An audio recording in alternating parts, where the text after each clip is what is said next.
বেশি বাড়াবাড়ি করলে জায়গা মতো কিন্তু হাত দিব, আর জায়গা মতো হাত দিলে এদেশে আপনারা সামান্যতম কোনো স্পেস পাবেন না রাজনীতি করার জন্য। সারাদিন যারা গুপ্ত গুপ্ত বলে মুখে ফেনা ওঠেন, গুপ্ত সংখ্যা কি আপনারা জানেন? সংখ্যা আমি তিনটে আপনাদের সামনে উপস্থাপন করব।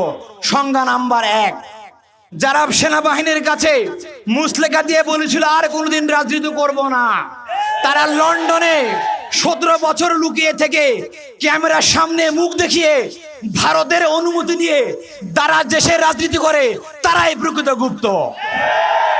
সংজ্ঞা নাম্বার 2, যারা অন্তর্বর্তী সরকারের সময় নিজের গায়ের উপরে নিরপেক্ষতার খোলস লাগিয়ে নির্বাচনে ইঞ্জিনিয়ারিং করে দলীয় সরকারের জনগুরুত্বপূর্ণ মন্ত্রীর মন্ত্রণালয় তারা ভাগিয়ে নিয়ে যারা বলে সবার আগে বিএনপি, তারাই মূলত প্রকৃত গুপ্ত। 3 নম্বর আমার সংজ্ঞা, যারা নিজেদের দলীয় প্যাডে ছাত্রলীগকে পুনর্বাসন করে জনগণের তুপের মুখে সমালোচনার মুখে যখন তারা মহাসত্যকে অস্বীকার করে চ্যালেঞ্জ প্রদান করে বলে আমাদের কমিটিতে একজনও ছাত্রলীগ নাই, তারাই প্রকৃতপক্ষে গুপ্ত। 5 আগস্টের পরে একটা দলের বিরুদ্ধে আমাদেরকে বারবার মাঠে নামতে হয়েছে, কখনো ধর্ষণের বিরুদ্ধে, কখনো চাঁদাবাজির বিরুদ্ধে, কখনো বা ছাত্র সংসদ নির্বাচন বন্ধের প্রতিবাদে, কখনো বা লীগ পুনর্বাসন বন্ধের প্রতিবাদে আমাদেরকে বারবার মাঠে নামতে হয়েছে। আজকে আমরা ঢাকার রাজপথে নেমেছি। যে সমস্ত সন্ত্রাসীরা গতকাল চট্টগ্রাম সিটি কলেজে আমার শিক্ষার্থী বন্ধুদের উপর, আমার শিক্ষকের উপর এবং ছাত্র শিবিরের উপর ন্যাক্কারজনক হামলা চালিয়েছে, তাদের বিচারের দাবিতে আমরা আজকে মাঠে নেমেছি। আশরাফুল ইসলাম ভাইয়ের গোড়ালিতে চাপাতি দিয়ে কিরিচ চালিয়ে যারা গোড়ালি বিচ্ছিন্ন করেছে, সেই সমস্ত ছাত্র দলের সন্ত্রাসীদের বিচারের দাবিতে আমরা আজকে মাঠে নেমেছি। আমরা আজকে মাঠে নেমেছি তেজগাঁও কলেজের মেধাবী শিক্ষার্থী সাকিবুল হাসান রানাকে যারা রুম থেকে ডেকে নিয়ে গিয়ে তার লাশকে আমাদেরকে উপহার দিয়েছিল, সেই সমস্ত ছাত্র দলের পথধারী নেতাদেরকে আমরা বিচারের দাবিতে আজকে আমরা রাজপথে নেমেছে। সংগ্রামী বন্ধুগণ, আপনারা দেখে থাকবেন ছাত্র দলের আচরণ কোনো নতুন আচরণ নয়। 1991 সালে বিএনপি ক্ষমতা আসার পরে দেখবেন প্রত্যেকটি ক্যাম্পাসে তারা গেস্ট রুম, গণরুম, বড় ভাই, অভিভাবক কালচার তারা চালু করেছিল। এরপরে 2001 সালে ক্ষমতায় আসার পরে তারা ছাত্রদেরকে দলদাসে পরিণত করার জন্য এবং তাদের একজন দলীয় কর্মী বানানোর জন্য 2001 সালে তারা 2090 সালের মতো করে পরিকল্পনা গ্রহণ করে। তার ওই ধারাবাহিকতায় 2001 সালে বুয়েটের মতো শিক্ষা প্রতিষ্ঠানে সাবিকুন নাহার সনিকে তারা গুলি করে হত্যা করে ক্যাম্পাসে গোলযোগ সৃষ্টি করে। শুধু তাই নয়, 2002 সালে ঢাকা বিশ্ববিদ্যালয়ের রোকেয়া হলে রাতভর আমাদের বন্ধুদের উপরে তারা জুলুম করেছিল। রাতভর আমাদের বন্ধুদের উপরে অমানসিক জুলুম চাপিয়ে তারা আইনের হাত ব্যবহার করে তারা সেখান থেকে নীরবে পালিয়ে গিয়েছিল। শুধু তাই নয় সংগ্রামী বন্ধুরা, আপনারা দেখে থাকবেন 1993 সালে ইসলামী ছাত্র শিবির আজকের মতো করে রাজপথে নেমেছিল। তৎকালীন কেন্দ্রীয় সভাপতি হামিদ হোসেন আজাদ ভাই বলেছিল, বিএনপি আপনারা যদি ছাত্র দলকে কন্ট্রোল না করেন তাহলে আমরা সরকার পতনের আন্দোলনে যেতে বাধ্য হব। এবং শিবির আন্দোলন করেছিল। 1996 সালে বিএনপি ক্ষমতা ত্যাগ করতে বাধ্য হয়েছিল। আমরা আশা করি ইসলামী ছাত্র শিবিরকে আপনারা এমন কোন কর্মসূচি দিতে বাধ্য করবেন না। আমি বলতে চাই, ছাত্র দল শুধুমাত্র নির্যাতনমূলক কাঠামোর মধ্যে বদ্ধ ছিল না, তারা যুগে যুগে ছাত্রলীগ পুনর্বাসনের কাজটি করে গেছে। আপনারা খেয়াল করে দেখবেন, কয়েকদিন আগে ঢাকা বিশ্ববিদ্যালয়ে একটা কমিটি হয়েছে। সেই কমিটি হওয়ার সঙ্গে সঙ্গে ছাত্র দলের কয়েকজন সঙ্গে তারা সংবাদ সম্মেলন ডেকে প্রতিবাদ জানিয়েছে। তারা এভাবে বলেছে, ছাত্র দলের প্যাডে ছাত্রলীগের কমিটি প্রদান করা হয়েছে।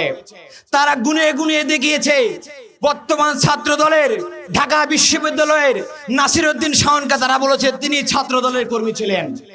বর্তমানে ছাত্র দলের কেন্দ্রীয় কমিটির রাজু আহমেদ থেকে শুরু করে তারা 57 জনের তালিকা দিয়ে বলেছিল এই ছাত্র দল মূলত ছাত্রলীগের এক্সটেন্ডেড ভার্সন। শুধু তাই নয়, জাহাঙ্গীর বিশ্ববিদ্যালয়ে তারা কমিটি যখন দিয়েছে তখন আমরা দেখেছি 13 জন ছাত্রলীগকে তারা পুনর্বাসন করেছে। পাবনা মেডিকেল কলেজে যখন তারা কমিটি দেয় 21 জনের, সেই 21 জনের কমিটির মধ্যে আমরা 11 জন ছাত্রলীগকে খুঁজে পাই। শুধু ছাত্র দল নয়, নির্বাচনের পূর্বে বিএনপি একই কায়দায় আওয়ামী লীগকে পুনর্বাসন করেছে।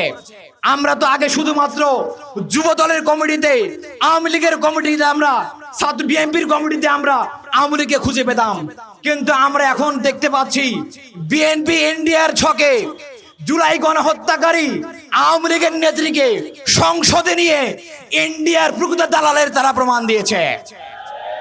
সংগ্রামী উপস্থিতি, আমরা স্পষ্ট করে বলে দিতে চাই, সারাদিন যারা গুপ্ত গুপ্ত বলে মুখে ফেনা ওঠেন, গুপ্ত সংখ্যা কি আপনারা জানেন?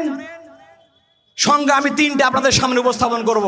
সংজ্ঞা নাম্বার 1, যারা সেনাবাহিনীর কাছে মুসলেখা দিয়ে বলেছিল আর কোনোদিন রাজনীতি করব না, তারা লন্ডনে 17 বছর লুকিয়ে থেকে ক্যামেরার সামনে মুখ দেখিয়ে ভারতের অনুমতি নিয়ে তারা দেশে রাজনীতি করে, তারাই প্রকৃত গুপ্ত। সংজ্ঞা নাম্বার 2, যারা অন্তর্বর্তী সরকারের সময় নিজের গায়ের উপরে নিরপেক্ষতার খোলস লাগিয়ে নির্বাচনে ইঞ্জিনিয়ারিং করে দলীয় সরকারের জনগুরুত্বপূর্ণ মন্ত্রণালয় তারা ভাগিয়ে নিয়ে যারা বলে সবার আগে বিএনপি, তারাই মূলত প্রকৃত গুপ্ত।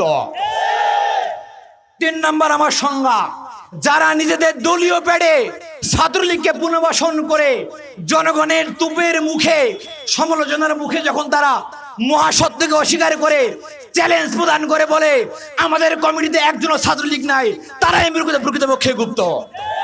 সম্মানিত ভাইরা, এই গুপ্ত সুপ্ত প্রকাশ্য আলটিমেটলি কোনো বিষয় না, এটি একটা টার্ম কার্ড।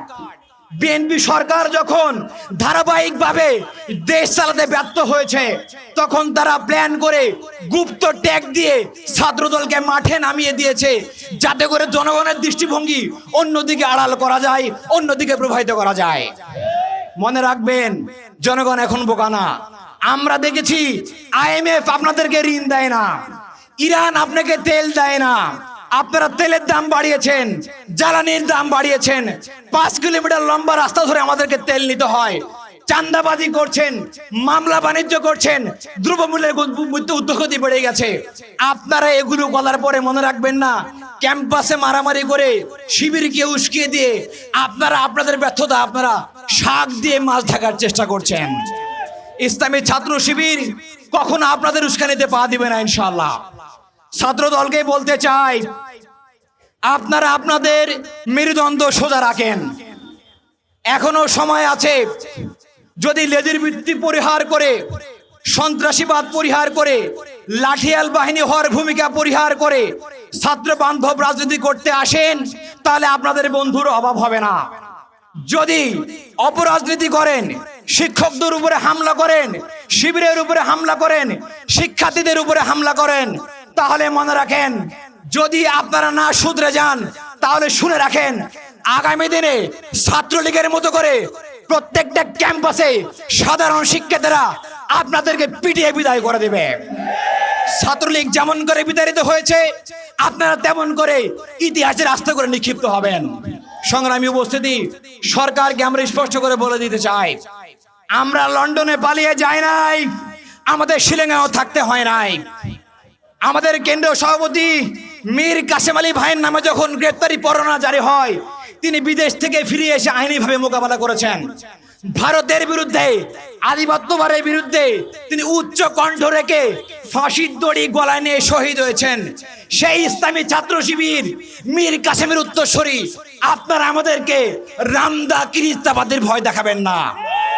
আমরা আপনাদের সক্ষমতা জানি, লম্বা সময় আমরা একসাথে কাজ করেছি আন্দোলনে। বেশি বাড়াবাড়ি করলে জায়গা মতো কিন্তু হাত দিব, আর জায়গা মতো হাত দিলে এদেশে আপনারা সামান্যতম কোনো স্পেস পাবেন না রাজনীতি করার জন্য।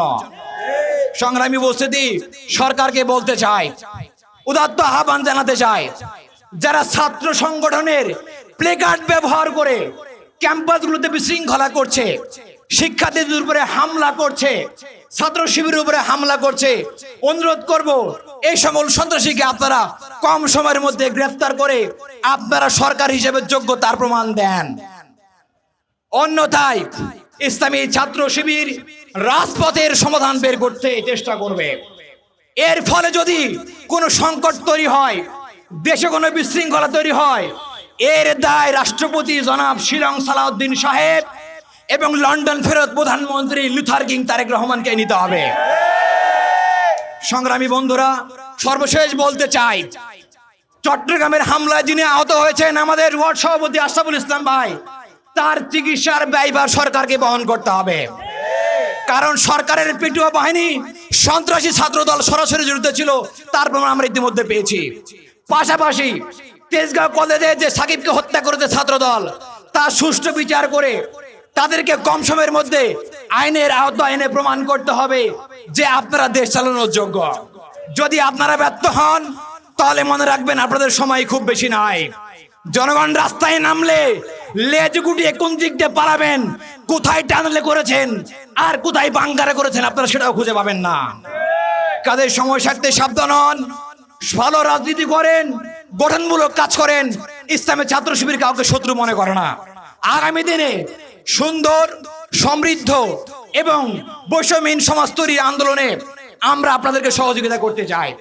যদি আপনারা সহযোগিতা করেন তাহলে আমরা উত্তম দেশ উপহার দেব ইনশাআল্লাহ।